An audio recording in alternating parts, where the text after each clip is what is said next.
Salut la gang! Aujourd'hui, la défensive. Plus de Reinbacker. Qu'est-ce qu'on va faire à Laval? Ben, c'est ça qu'on va regarder ensemble. Qui est la brigade défensive pour débuter avec le Rocket cette année? On regarde ça maintenant. My mind is playing games with things I can't believe. Fake news coming off my screen. Gold dust over everything. Flip through and I see your face. Cover up with pixelates. But you're so lovely in reality. Salut Julien, comment ça va? Salut Serge, je suis en forme, ça va bien toi? Yes, ça va super bien. Deuxième vidéo de la semaine, tournée la même journée, évidemment, comme toujours, les mercredis midi. Fait que si vous n'êtes pas membre, abonnez-vous au Patreon. C'est super le fun. On parle pendant quoi, 1 heure et demie au moins. Là, on s'amuse. On répond à vos questions. On parle de toutes sortes d'affaires bizarres en rapport avec des échanges potentiels, quoi que ce soit. Fait que c'est bien le fun.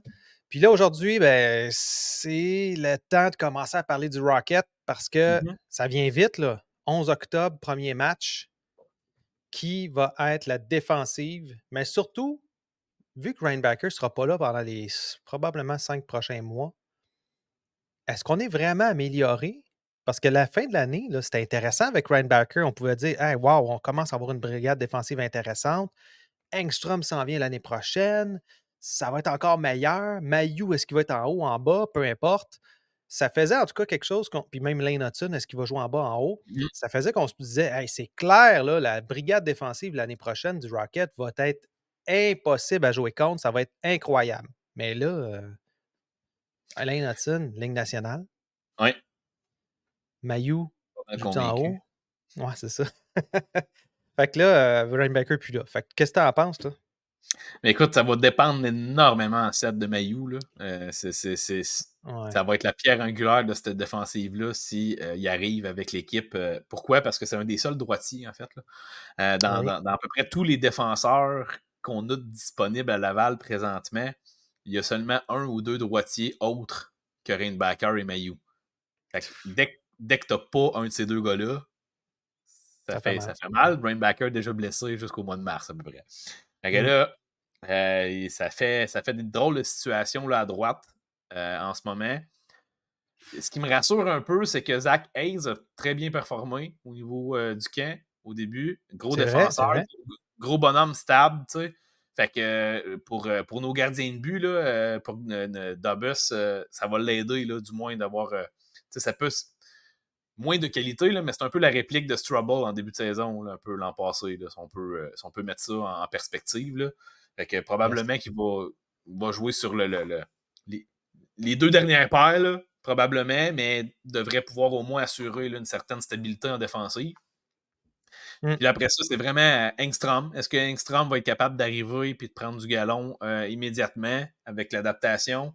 Je déteste pas ce que je vois au niveau du camp de la Ligue nationale Ben, c'est présentement. ça. C'est ce que je m'en allais dire. Hein. Tu sais, on a vu que le Canadien il a donné quelques minutes en avantage numérique aussi.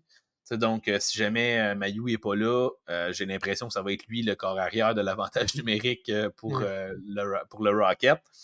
Puis bon, Trudeau, on sait à quoi qu'on s'attend. Donc, on a au moins 4 défenseurs quand même relativement solides là, qui vont être en mesure de jouer. Là, c'est pour la dernière paire. Là, on parle du Québécois, peut-être Vincent Sévigny, là, qui essaye de se battre pour une place. On parle de Tyler Witherspoon, qui est un vétéran, Ouais. 31 ans. Puis, on a le try-out intéressant, là, que moi, j'aime beaucoup, là, qui est Eric Gélina. Sauf que, tu sais, Eric Gélina, il ne faut pas s'attendre à beaucoup, là, 33 ans, là, C'est un il gars a de fait Ligue partie, américaine. Là. c'est ça, là, il Ben, a fait partie de la première édition du Rocket, du nouveau Rocket, on va dire, là. ouais, Euh, celui à Laval. c'est ça, donc c'est un retour aux sources. Écoute, là, si ça va bien pour lui, il y a eu des opérations, là, il y a eu beaucoup de blessures dans ces 2 dernières années en Europe. Donc, c'est la raison pour laquelle c'est lui-même là, qui a contacté l'organisation du Canadien. Il a envoyé un courriel. Il a dit, tu sais, si jamais Ben, vous avez imagine. envie, ben ouais, c'est ça. Puis il y a eu le try-out. Moi, je serais pas surpris qu'il soit le 7e, 8e défenseur de l'équipe, gang, puis qu'il Ben, reste dans l'entourage. surtout considérant que Reinbacker, là, il est parti, puis on Mm. ne sait jamais il pourrait arriver d'autres choses. Là, il pourrait en avoir d'autres blessures. Là. On ne le souhaite pas, là, mais William Trudeau, un Engstrom, un Mailloux qui tombe, Ouais.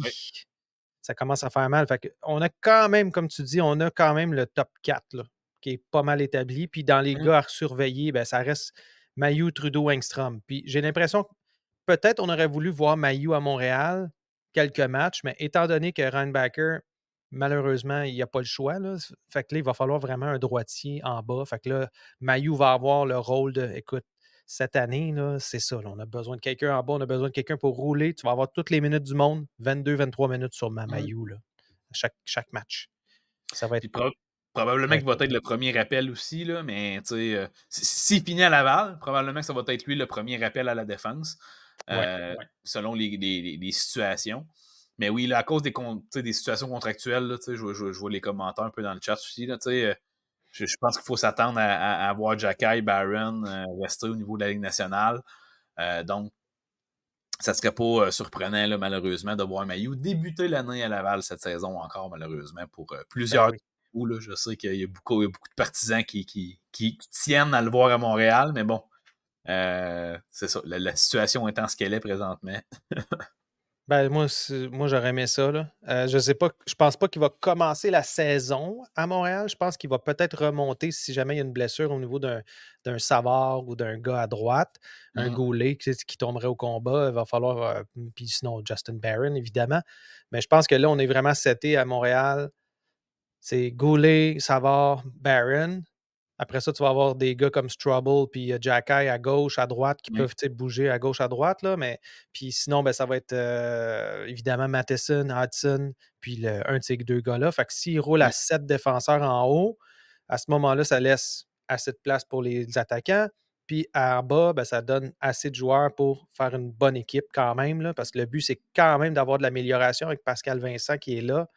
Mm. Je pense qu'il va y avoir des missions, là, puis on en parle dans le chat, là, Jean-François qui nous dit est-ce que Mailloux a eu une mission défensive cette année? Ben, moi, je pense que c'est ça. Là. Fait que là, si tu regardes, c'est quoi la mission de Mailloux cette année pour prouver que, hors de tout doute, qu'il doit rester dans la Ligue nationale l'année suivante? Ah C'est ben, ça. je pense. Oui, puis je pense que ce qui revient beaucoup dans les analyses, puis dans la majorité des commentaires des gens, et de ceux qui ont de l'expérience de scouting, c'est qu'il faut qu'ils soient moins hypnotisés par la rondelle. Oui. Faut vraiment qu'ils soient capables de lâcher la rondelle des yeux, puis de s'occuper de l'homme en avant de lui, puis de jouer les situations plus jouer les situations de jeu que de jouer la rondelle, dans le fond.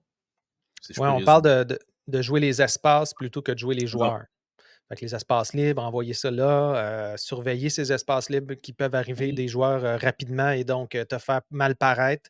Puis ça, en défensive, c'est le côté le plus difficile à faire parce que tu n'as aucune idée ce que l'autre joueur en avant va faire. Ouais. Mais Engstrom, j'ai l'impression que lui est déjà un petit peu plus avancé à ce niveau-là, c'est-à-dire qu'il est moins bon offensivement. Donc là, lui, ça va être quoi? Ça va être évidemment de s'améliorer au niveau de la patinoire, au niveau de ses distances et Mhm. tout ça, mais c'est un gros bonhomme aussi déjà. Puis on voit Ouais. déjà que, tu sais, qu'il y a le bagage là, de pro, là, ça paraît. Qu'est-ce qu'on peut voir au niveau de l'amélioration chez Engstrom pour dire ben, lui, maintenant, il est rendu prêt de la Ligue nationale?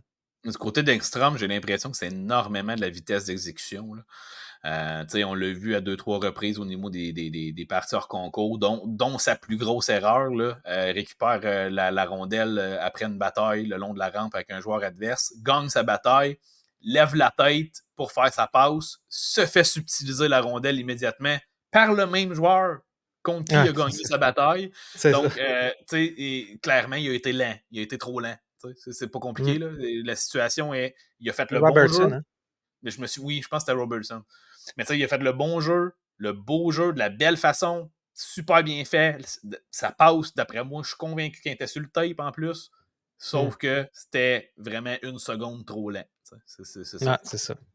Malheureusement, tu as effectivement raison. Tu as plus de temps en Europe sur une plus Mhm. grande patinoire. Puis ça paraît que ça squeeze plus rapidement. Fait que là, les décisions doivent se prendre une demi-seconde plus vite. Ouais. Puis des fois, il y a des joueurs qui ne sont pas capables de s'habituer à ça. En espérant qu'Engstrom va être en mesure de le faire en Ligue américaine pour après ça prouver que, écoute, il a sa place sur une Mhm. patinoire nord-américaine. Mais moi, ça me montre que ben, David Reinbacker, hey, malgré qu'on a l'impression qu'il n'a rien fait au camp, ben, c'est un gars qui stabilise la défensive. C'est un gars qui est un pilier défensif Vraiment. à en devenir, là, on s'entend, là, mais qu'à Laval pourrait être là solide, puis que ça fait un trou béant avec le Rocket. Ça n'a aucun sens, là. Ouais. On a beau dire Michkov, ça reste qu'un joueur comme celui-là, un défenseur défensif et qui a une chance d'être à l'attaque aussi de temps en temps, là, un peu à la. C'est pas Weber, là, mais à la Shea Weber, un peu, là. C'est ultra important dans une équipe. Là. On n'a pas Oui, ça. Seb, tu as 100% raison. Puis, tu sais, l'importance est beaucoup plus loin que l'apport que le joueur a au niveau des minutes jouées, au niveau des mises en échec faites, au niveau des tirs bloqués. En tout cas, bref, on pourrait en nommer une tonne. Là.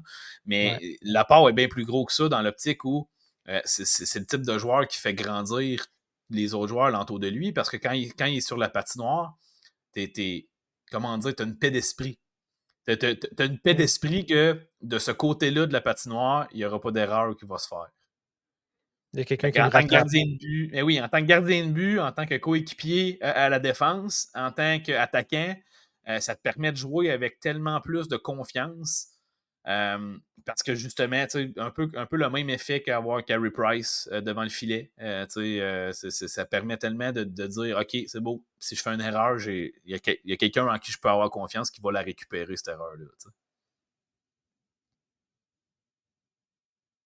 Oh, je t'entends plus, Seb.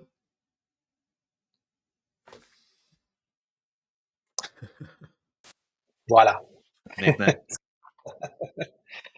Donc, William Trudeau. William Trudeau, c'est pas mal notre quatrième compagnon, là, parce que Engstrom, Mailloux, bon, évidemment, on avait Ryan Backer.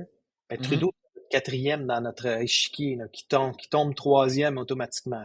Oui. Qu'est-ce que lui, là, c'est plate parce qu'honnêtement, s'il y avait un surplus à défensive, tu sais, un Koniushkov qui était déjà là, si on avait Ryan Backer en santé et tout ça, c'était potentiellement lui puis Mailloux qui seraient les premiers rappelés s'il y avait besoin de quelqu'un en haut. Oui. Là, est-ce qu'il va être mis à jouer toute l'année? Écoute, Trudeau, probablement. Probablement, sauf que, tu sais, en cas de besoin, spécifiquement à gauche, tu sais, écoute, là, ça prendra au moins 2 blessures, je pense, pareil, là. Au moins 2 ou 3 blessures à Montréal pour que ça arrive, on s'entend, là. Ou l'échange d'un Matheson, là, comme on a pu peut-être discuter à huis clos. Fait que si vous voulez voir ça, gang, venez vous abonner. Mais donc, c'est un peu les situations qui pourraient arriver, selon moi, qui pourraient faire en sorte qu'un Trudeau ait vraiment une chance au niveau de la Ligue nationale. Mais écoute, Trudeau doit un peu accepter que c'est probablement le vétéran à Laval pour plusieurs années à venir s'il accepte le rôle. Il pourrait avoir une belle carrière, bien payé dans les circonstances, puis avoir des rappels puis des matchs à l'occasion dans la Ligue nationale. Mais il va falloir qu'il accepte ce rôle-là. Ouais. Ben, ça fait le tour. En tout cas, on va se reparler, les attaquants, prochaine fois. Ouais. Merci la gang. Merci Julien. Puis Merci, on se retrouve la semaine prochaine. Ciao. Salut tout le monde. Oh yes. Is playing games with things I can't believe. Fake news coming up my screen. Gold dust over everything. Flip through and I see your face. Cover up with pixelates, but you're so lovely in reality.